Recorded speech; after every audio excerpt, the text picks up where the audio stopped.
নমস্কাৰ মৰমৰ শিক্ষাৰ্থীসকল, মই প্ৰণৱে ইউটিউব চেনেল E4 এডুকেশ্যনৰ অন্য এটা ভিডিঅ'লৈ তোমালোক সকলোকে স্বাগতম জনাইছোঁ।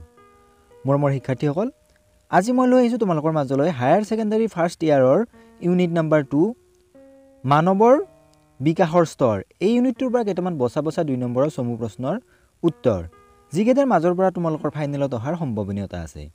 তেতিয়াহ'লে আহচোন পলম নকৰি আজিৰ ভিডিঅ'টো আৰম্ভ কৰোঁ। আৰু তাৰ আগতে তোমালোকলৈ এটা অনুৰোধ, মোৰ চেনেলটো যদি ছাবস্ক্ৰাইব কৰা নাই তেতিয়াহ'লে ছাবস্ক্ৰাইব কৰি দিবা আৰু কাষতে থকা বেল আইকনটো প্ৰেছ কৰি দিবা, মই দিয়া এনেকুৱা ধৰণৰ শিক্ষামূলক ভিডিঅ'সমূহ বা বিভিন্ন প্ৰশ্নৰ উত্তৰসমূহ নিয়মিতভাৱে পাই থাকিবলৈ।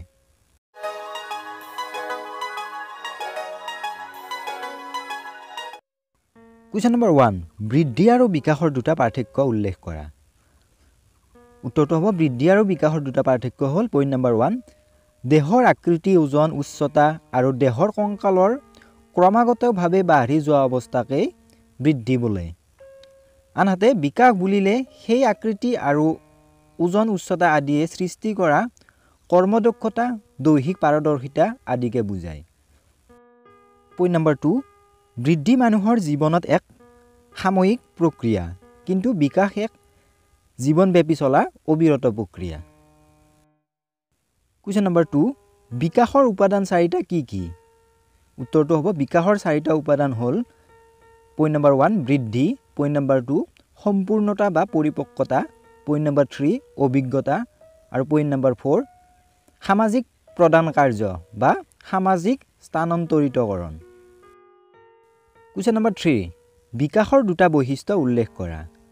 বিকাশৰ দুটা বৈশিষ্ট্য হ'ল পইণ্ট নম্বৰ 1, বিকাশৰ প্ৰক্ৰিয়া প্ৰধানকৈ বংশগতি আৰু পৰিৱেশৰ প্ৰভাৱৰ ওপৰত নিৰ্ভৰশীল। এই দুই প্ৰভাৱৰ সহযোগত শিশুৰ বিকাশ সাধন হয়। পইণ্ট নম্বৰ 2, বিকাশৰ গতি সকলো সময়তে স্বাভাৱিক আৰু সমৰূপত নাথাকে। সময় বিশেষে ইয়াৰ গতি বা এই বিকাশৰ গতি দ্ৰুততৰ বা মন্থৰ হয়। কুৱেশ্যন নম্বৰ 4, মানৱ জীৱনৰ বিকাশৰ স্তৰ চাৰিটা কি কি? উত্তৰটো হ'ব মানৱ জীৱনৰ বিকাশৰ স্তৰ চাৰিটা হ'ল 1 নম্বৰ শৈশৱকাল, 2 নম্বৰ বাল্যকাল, 3 নম্বৰ কৈশোৰকাল আৰু 4 নম্বৰ প্ৰাপ্তবয়স্ক কাল। কুৱেশ্যন নম্বৰ 5, শৈশৱকালক কিয় প্ৰশ্ন সোধাৰ বয়স বুলি কোৱা হয়? উত্তৰটো হ'ব শৈশৱকালত শিশুৱে চাৰিওফালৰ পৰিৱেশ ভালদৰে চাবলৈ আৰু জানিবলৈ আগ্ৰহী হৈ উঠে। পৰিৱেশৰ সকলোবোৰ বিষয় ভালদৰে বুজিবলৈ বা জানিবলৈ ইচ্ছা কৰে। ফলত এক অস্থিৰ আৰু চঞ্চল মনেৰে সিহঁতে বহুতো যুক্তি অযুক্তিকৰ প্ৰশ্ন সুধি ডাঙৰক ব্যতিব্যস্ত কৰি তোলে। সেয়েহে শৈশৱৰ এই সময়খিনিক বা সময়ছোৱাক প্ৰশ্ন সোধাৰ বয়স বুলি কোৱা হয়। কুৱেশ্যন নম্বৰ 6, সৰ্বপ্ৰাণবাদিতা বুলিলে কি বুজা? উত্তৰটো হ'ব সৰ্বপ্ৰাণবাদিতা হৈছে শৈশৱকালৰ এটা বৈশিষ্ট্য। শৈশৱকালত শিশুৱে সজীৱ প্ৰাণীৰ দৰে সকলো নিৰ্জীৱ বস্তুকে প্ৰাণ থকা বুলি ভাবে। এই ধাৰণাৰ বশৱৰ্তী হৈ শিশুৱে সজীৱতা আৰু নিৰ্জীৱতাৰ মাজত থকা পাৰ্থক্য বিবেচনা কৰিব নোৱাৰে। সিহঁতৰ মতে নিৰ্জীৱ বস্তুৱেও যেন ফুৰা চকা, সুখ দুখ আদি অনুভৱ কৰিব পাৰে। উদাহৰণস্বৰূপে ক'ব পাৰি যে শিশুৱে যেতিয়া মাটিত পৰি দুখ পায় তেতিয়া কান্দি উঠে।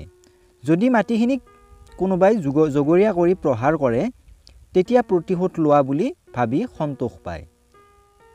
ইয়াকে কোৱা হয় সৰ্বপ্ৰাণবাদিতা, কিয়নো শিশুৱে সকলো বস্তুতে প্ৰাণ থকা বুলি ভাবে। কুৱেশ্যন নম্বৰ 7, শৈশৱকালৰ শিশুৰ দুটা দেহ মানসিক প্ৰয়োজনীয়তা উল্লেখ কৰা। উত্তৰটো হ'ব শৈশৱকালৰ শিশুৰ দুটা দেহ মানসিক প্ৰয়োজনীয়তা তলত উল্লেখ কৰা হ'ল। পইণ্ট নম্বৰ 1, দৈহিক আদৰ যত্নৰ প্ৰয়োজন। মানুহ শ্ৰেষ্ঠ জীৱ বা প্ৰাণী হ'লেও জন্মৰ পিছতে নিজে একো কৰিব নোৱাৰে। অন্যান্য জীৱ জন্তুৰ তুলনাত মানৱ শিশু ডাঙৰ হওঁতে বা আত্মনিৰ্ভৰশীল হওঁতে বেছি সময়ৰ দৰকাৰ হয়। মানৱ শিশু দৈহিকভাৱে পৰনিৰ্ভৰশীল বাবে দৈহিক আদৰ যত্নৰ প্ৰয়োজন। পইণ্ট নম্বৰ 2, নিৰাপত্তাৰ প্ৰয়োজন। শিশুই পৰিয়ালৰ মাজত ডাঙৰ দীঘল হয় আৰু দৈহিক আৰু মানসিকভাৱে নিজকে নিৰাপদ বুলি ভাবে। বিপদ আপদৰ সময়ত ডাঙৰৰ পৰা সহায় সহানুভূতি বিচাৰে। সহায় সহানুভূতিৰ নিশ্চয়তা পালে মনৰ পৰা ভয় আঁতৰে আৰু সাহস বৃদ্ধি পায়। সকলো কামতে আগবাঢ়ি যাবলৈ প্ৰেৰণা পায়। কুৱেশ্যন নম্বৰ 8, বাল্যকাল কাক বোলে? বাল্যকাল মানৱ জীৱনৰ বিকাশৰ দ্বিতীয় স্তৰ। সাধাৰণতে 6 বছৰ বয়সৰ পৰা 12 বছৰ বয়সৰ এই সময়ছোৱাক বাল্যকাল বোলে। সাধাৰণতে বাল্যকালক বিদ্যালয় শিক্ষাৰ বয়স বুলি কোৱা হয়, কাৰণ শিশুৱে এইখিনি সময়ত পঢ়িবলৈ আৰু লিখিবলৈ সক্ষম হয়। কুৱেশ্যন নম্বৰ 9, বাল্যকালৰ দুটা বৈশিষ্ট্য উল্লেখ কৰা। পইণ্ট নম্বৰ 1, দৈহিক বিকাশ। সাধাৰণতে এই সময়ত শিশুৰ দৈহিক বিকাশৰ গতি শৈশৱৰ তুলনাত কিছু মন্থৰ হয়, যদিও বাল্যকালৰ শেষৰ সময়ছোৱাত পুনৰ ক্ষিপ্ৰ গতিত দৈহিক বিকাশ হয়। উচ্চতা আৰু ওজন বাঢ়ে। Point number 2, বহিৰ্মুখিতা। বাল্যকালৰ শিশুসকল বহিৰ্মুখী হয়। এইখিনি সময়ত শিশুসকলে ঘৰৰ পৰিৱেশ এৰি বাহিৰত খেলা ধূলা ফুৰা চকা কৰি ভাল পায়। ঘৰৰ পৰিৱেশ সংকীৰ্ণ বোধ কৰে। কুৱেশ্যন নম্বৰ 10, সমকামিতা বুলিলে কি বুজা? সমকামিতা হৈছে বাল্যকালৰ এটা মন কৰিবলগীয়া বৈশিষ্ট্য। বাল্যকালত ল'ৰাই ল'ৰাৰ প্ৰতি আৰু ছোৱালীয়ে ছোৱালীৰ প্ৰতি আকৰ্ষিত হৈ খেলা ধূলাৰ মাজেৰে বন্ধুত্ব আৰু ভালপোৱাৰ ভাৱ গঢ়ি তোলে। ইয়াকে সমকামিতা বোলে। বিপৰীত লিংগৰ প্ৰতি যৌন আকৰ্ষণ নাথাকে। মৰমৰ শিক্ষাৰ্থীসকল, আশা কৰোঁ এই ভিডিঅ'টোৱে তোমালোকক অকণমান হ'লেও উপকৃত কৰিব পাৰিছে। যদিহে উপকৃত কৰিব পাৰিছে তেতিয়াহ'লে ভিডিঅ'টোত এটা লাইক কৰি দিবা, বন্ধুবৰ্গৰ মাজত শ্বেয়াৰ কৰিবা। কি বিষয়ৰ ওপৰত ভিডিঅ' প্ৰস্তুত কৰাটো বিচাৰা সেই বিষয়ে কমেণ্ট কৰি জনাবলৈ নাপাহৰিবা। মোৰ ভিডিঅ'সমূহে যদি তোমালোকক অকণমান হ'লেও মূল্য দিব পাৰিছে তেনেহ'লে চেনেলটো ছাবস্ক্ৰাইব কৰিবলৈ একেবাৰে নাপাহৰিবা। পুনৰবাৰ লগ পোৱাৰ প্ৰতিশ্ৰুতিৰে আজিলৈ ইমানতে এৰিছোঁ। ভিডিঅ'টো শেষলৈ চোৱাৰ বাবে ধন্যবাদ।